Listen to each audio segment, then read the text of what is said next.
The story begins at a time when World War II was raging. A young guy named Desmond enlisted in the army, just like everyone else, to serve his country. When he arrived at the training camp, he had no idea that the journey ahead was going to be this tough. Just then, their drill sergeant stormed into the room like a blast.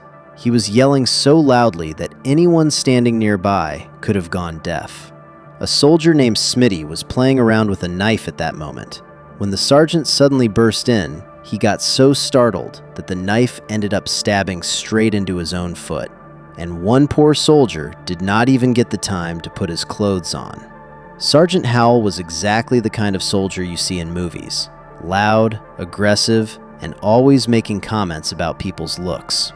Desmond actually found his strange style pretty funny, but the soldier who could not get dressed on time was punished. His punishment was that he had to do the first training session completely without clothes. At the start of training, the soldiers were taught different kinds of knots so they could tie ropes quickly and properly. All of that stuff was really important in the field. Desmond struggled a lot with it, but since he had grown up in the mountains, he easily outperformed everyone when it came to running, climbing, and jumping over obstacles. So far, things were going pretty well for him. But the real problem started when it was time to use weapons. Because of his personal beliefs, Desmond refused to even touch a gun. The moment Sergeant Howell heard that, he immediately dragged Desmond to Captain Glover's office. Desmond told the captain that he had been informed he would not be required to carry a weapon. He also said that he could not work on Saturdays because that day was meant for praying to God. Captain Glover could not help but laugh. He figured there was no point sending Desmond into battle if he was not even willing to follow the basic rules.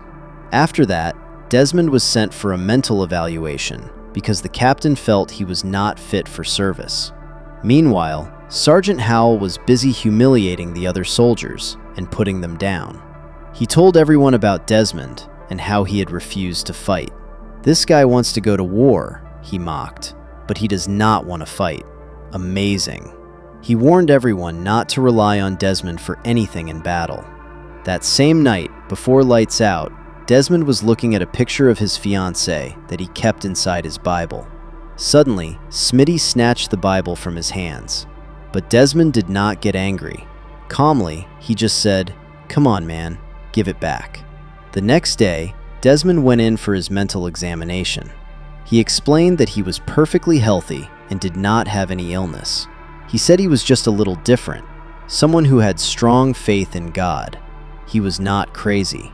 The doctor quickly realized that Desmond was completely fine, and there was no way he could be dismissed by labeling him insane. He wanted to serve in the war as a medic, so technically he could be allowed to stay. But for that, he still had to pass the training. By now, though, Captain Glover's ego had gotten involved. He was determined to kick Desmond out. When he could not remove him according to the rules, he ordered Howell to make Desmond training even harsher. From that moment on, Desmond was given the toughest and most exhausting tasks. He was even assigned to clean the toilets. To make things worse, one morning, Howell messed up his bed on purpose and canceled the upcoming leave for all the soldiers. And he made sure everyone knew the reason was Desmond. Naturally, all the soldiers became furious with him. That night, while Desmond was asleep, a few of them teamed up and beat him badly. Smitty, who was watching all of this from a distance, started wondering why this guy even wanted to go to war. The man was not getting an ounce of respect. People were constantly insulting him. Why does he not just go back home? The next morning, Howell noticed that Desmond's entire body was covered in bruises and wounds. Feeling a bit sorry for him, he said, "Son, just leave. Why are you still here? Go home." But Desmond flat out refused. He said no matter what happened, he would go to war to serve and protect his country. On top of that, he did not even reveal the names of the soldiers who had beaten him. Instead, he simply said he had fallen down, which is why he had those injuries. Once the training ended, all the soldiers were given leave, except Desmond. Because he had disobeyed orders, he was arrested. Meanwhile, back home, His fiancée Dorothy was waiting for him on the day of their wedding. When he did not show up, she immediately sensed that something must have gone wrong. Desmond would not just abandon her like that. Locked up in jail, Desmond was starting to feel broken from the inside. During that time, Captain Glover came to meet him. He suggested that if Desmond admitted his mistake, he would be released without any action taken against him. But Desmond refused. He said he could not support something he believed was wrong. Later, Dorothy came to visit him. The whole issue was simple. Desmond refused to fire a gun, and without that, his training could not be completed. Dorothy told him, "Why do you not just agree? For now, finish the training once, and then do not fire a gun again." But Desmond did not change his decision. However, he had not always been like this. In fact, when he was younger, he had a terrible temper. To show how he changed, the story shifts back in time. Now we see a young Desmond. He has a brother named Hal. Their mother Bertha is a deeply religious woman, and their father Tom is a retired soldier. One afternoon, Desmond and Hal got into a fight. The fight escalated badly, and in a moment of anger, Desmond threw a brick at Hal's head. Hal barely survived. Hal lived, but the incident left a deep impact on Desmond. He realized that in his rage, he had done something terrible. If his brother had died, how would he have lived with that? When his mother explained things to him, the guilt hit him even harder.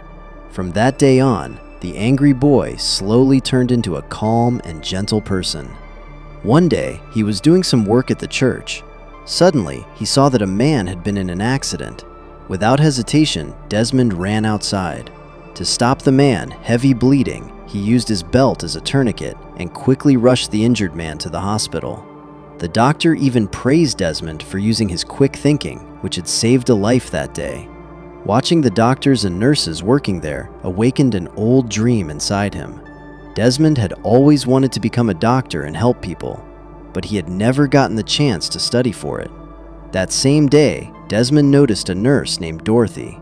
The moment he saw her, he instantly fell for her. He was just looking for an excuse to talk to her. When he found out that donating blood could start a conversation, he immediately agreed, saying they could take as much blood as they wanted. The next day, Desmond returned to the hospital just to talk to Dorothy. While they were chatting, he finally gathered the courage to ask her out. Dorothy also thought he seemed like a kind-hearted guy, so she said yes. Their first date went pretty well. However, since Desmond had grown up mostly around his brother, he was still learning how to properly talk to women. On the way back, Dorothy got a little startled when Desmond suddenly kissed her. She said, "It is not that I did not like it, but you should at least ask for permission first." Even after that awkward moment, their relationship kept growing stronger. Soon, Dorothy started giving Desmond her medical books, and he began learning more about medicine. A few days later, Hal came home and announced that he had enlisted in the army. Hal announced, "I have enlisted to go to war."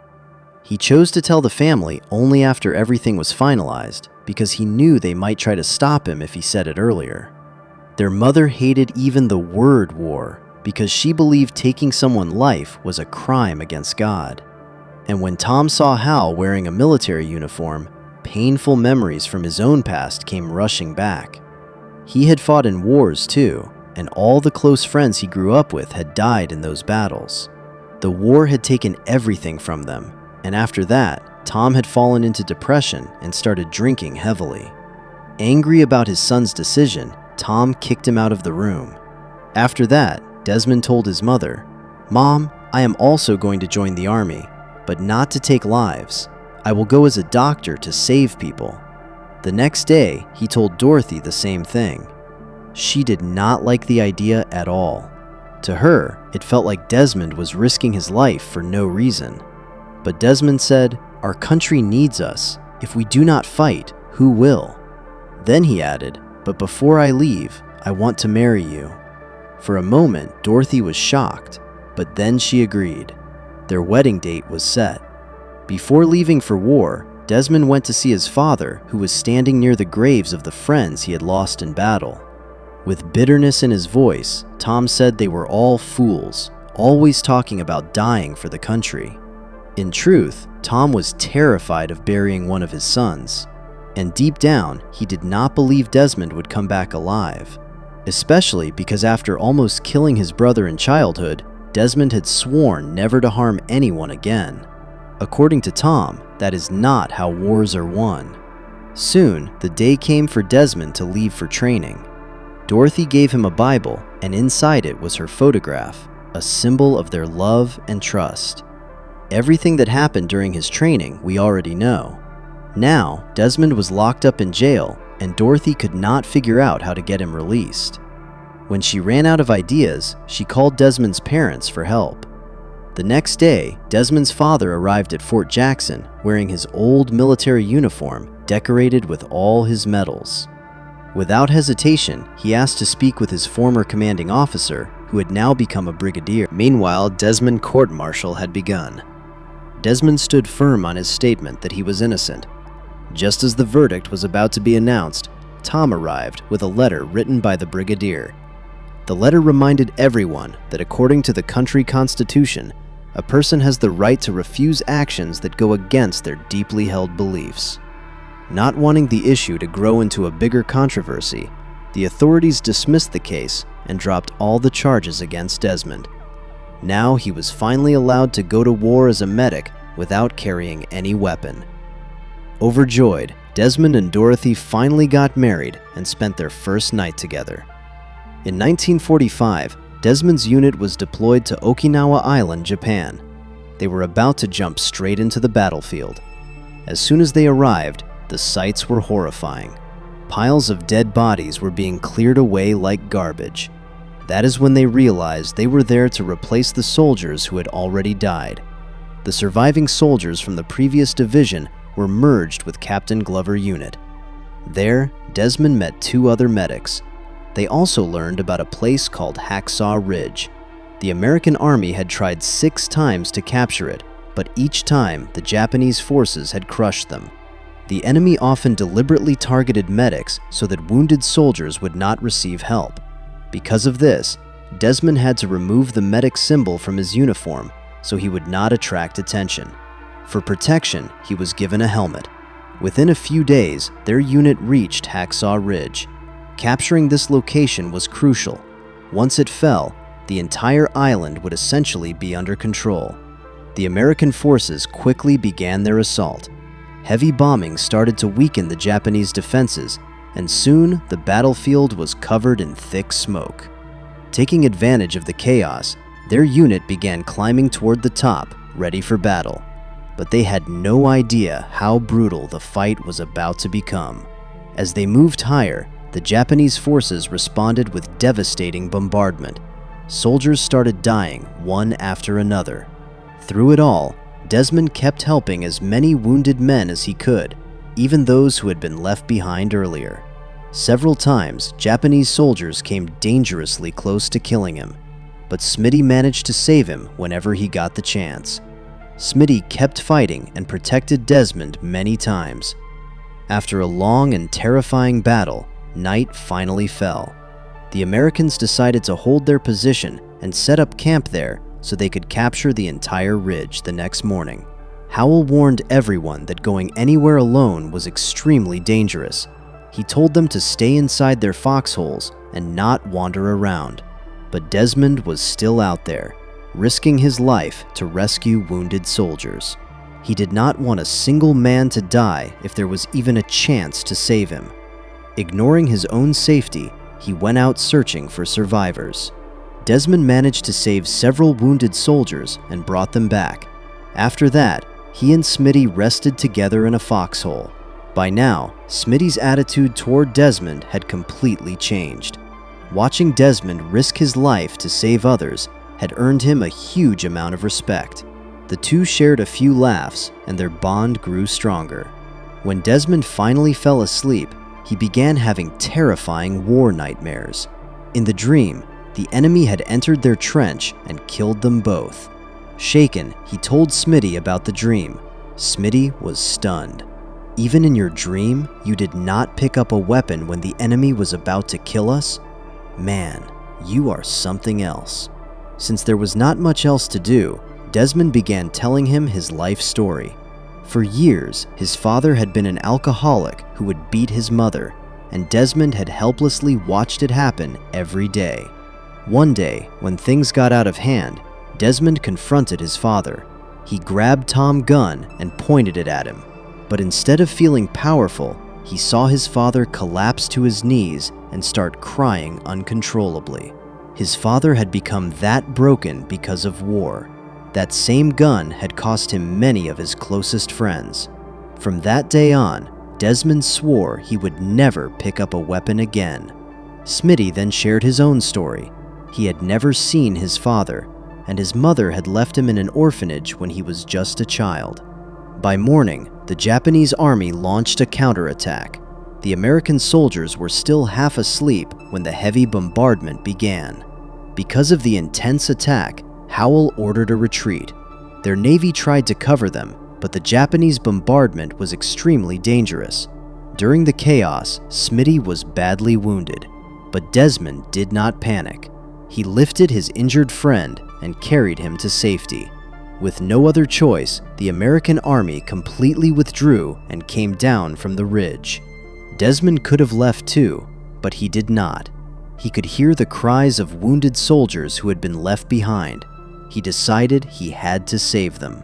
Captain Glover was leading the retreat and gathering the surviving soldiers. A few men were left behind to watch the area. Meanwhile, without caring about his own life, Desmond fought through the devastation alone. One by one, he rescued injured soldiers. Using a rope, he carefully lowered them down the cliff to safety. When Glover realized what Desmond was doing, he ordered artillery support to protect him, but this also exposed Desmond Glover and the remaining soldiers to the enemy. Now the Japanese forces could clearly see them, and an attack could happen at any moment. Still, Desmond refused to give up. Vehicles arrived to carry away the wounded soldiers. He kept lowering down. Even when Japanese soldiers came dangerously close, Desmond did not stop. At one point, he found another wounded soldier. Thinking quickly, Desmond covered the man with dirt so the enemy would not notice him, and then placed a dead body over himself. The trick worked. The Japanese soldiers walked right past them without noticing. As soon as they were gone, Desmond pulled the wounded soldier out and lowered him down the cliff with the rope. Meanwhile, a desperate Captain Glover was requesting help from his superiors, but because the battle was still raging, they hesitated to send reinforcements. As the war continued to escalate, Desmond decided to take a very dangerous step. He started climbing down from the ridge, but this time, the enemy spotted him. With heavy gunfire raining down, Desmond jumped into a Japanese tunnel. Inside, he found a wounded Japanese soldier. The tunnel was used by Japanese troops to move around secretly. Some soldiers were passing through it at that moment, so Desmond quickly hid. He was not discovered, but soon he came across another soldier who was badly injured. Desmond did not see him as an enemy. To him, he was just a man in pain. He gave him morphine and bandaged his wounds. By the time Desmond came out of the tunnel, it was already very late at night, but even the darkness could not stop him. He continued rescuing soldiers, one after another. His hands were badly scraped from repeatedly pulling the rope to lower people down the cliff. They were bleeding now, but he still did not stop. Along with his fellow soldiers, he also slowly lowered many wounded Japanese soldiers to safety. When morning came, Glover noticed that many wounded soldiers had been brought down from the battlefield during the night. One injured soldier said that the man they had been calling a coward had done all of this alone. Soon after, Desmond ran into Howell and another soldier. Both of them were injured, but still alive. Howell said, "Come back for me later. Save him first." Desmond lifted the other soldier and carried him to safety. Soon after, he returned for his sergeant, but just then, a Japanese soldier spotted Desmond and fired at him. Luckily, the bullet hit his helmet and he survived. Howell still had ammunition left. Now, Desmond intentionally ran into the open so they could locate the sniper position. The moment Howell spotted where the sniper was hiding, he took a perfect shot and killed him. Taking the chance, Desmond quickly dragged Howell toward their camp. But the enemy noticed them and gunfire erupted again. Howell kept firing while looking back, and Desmond slowly pulled him farther away. As they jumped onto the rope to descend from the ridge, Japanese soldiers started shooting at them from above. But the American soldiers waiting below held their ground and took the attackers down. By now, Desmond had lowered every surviving soldier from the top. When he finally reached the bottom, he could see respect in everyone's eyes and hearts. He had been doing this for who knows how long. Completely exhausted and weak, he was taken to the medical room. There, they learned that the other medic had not survived. After everything that happened, Glover came to Desmond and said, "Brother, you are incredible. Forgive me for the way I treated you." He admitted that what Desmond had done for his country was something no one else could have done. Glover also said that the next day they would attack the ridge again. But since the next day was Saturday, Desmond Day of Prayer, he told him it was okay if he did not want to go. But Desmond replied, "No, I will go." Before the attack, the entire unit waited for Desmond to finish his prayer. They all agreed that no matter what, they would not go up there without him. This time, the Americans launched a surprise attack on the Japanese forces who were not prepared for it. Reinforcements had arrived from behind, and they also discovered the tunnel Desmond had mentioned. Because of that, defeating the enemy became much easier. At one point, some Japanese soldiers tried to trick them. They came forward, waving white flags as if they had surrendered, but it was a trap. When they got close, they suddenly started throwing grenades. To protect his fellow soldiers, Desmond grabbed one grenade and threw it away. But it exploded before it landed far enough, and Desmond was badly injured. The soldiers placed him on a stretcher and started carrying him away from the battlefield. While they were taking him out, his Bible slipped and fell to the ground. Someone stopped to pick it up and return it to him. In the end, the American army won the battle and finally captured Hacksaw Ridge. This is the true story of Desmond Doss, the man who single-handedly saved 75 wounded soldiers at Hacksaw Ridge. He might be the only man in the world who changed the course of a war without ever picking up a weapon. Without him, those 75 soldiers would not have survived. For his incredible bravery, he was awarded the Medal of Honor, the highest military award given by the United States during wartime. If you liked the video, do not forget to like it and subscribe to the channel. See you in the next video.